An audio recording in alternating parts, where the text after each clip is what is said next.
नमस्कार। एबे तो वर्षा दिन आसिलाणी बाड़ी रे थिबा गछर डाल को काटी साइज करा जाउथिला काहेकि ना वर्षा हैला परे गछ गुडी को पत्र कोळी झंकालिया होई जिवो।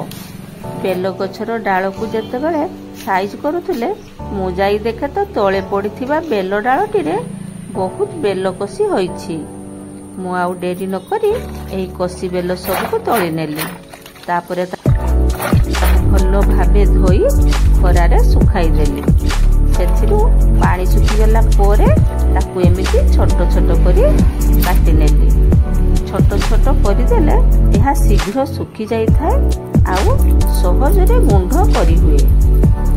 एही कसी बेल सब बेले तो मिले नाही, सेति पई जेते बेले कसी बेल पाइबे ताकू आनी एमिति काटी नेबे।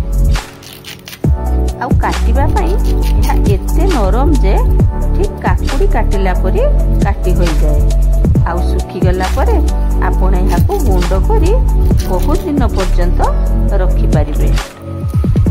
गाँव सहर पर्यंत एहार उपकारिता कम हेउ कि बेसी प्राय समस्त को जना। विशेषकर डायबिटीज होइथिबा लोक माने एहाको खाइले बहुत उपकार मिली थाए। आयुर्वेदिक औषध रे बेल गछर चेर ठारू नहीं छाली पत्र फूल फल सबु औषध रूपे व्यवहार करा जाए। बेल पाची गला परे आमे ताकू बेल पणा बा बेल शरबत करी पी थाऊ। एई बेलर जो चारि साइडटा देखुचंती सेटा होची बेलर अठा आउ तार ए भीतर अंशटा होची तार शस।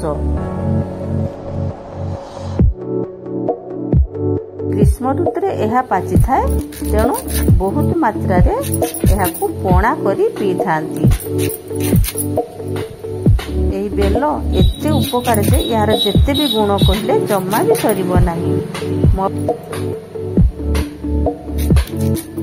वीडियो जदि आपन को भल लागु थाए लाइक शेयर सब्सक्राइब करबा पई जम्मा भूलिबे नाही।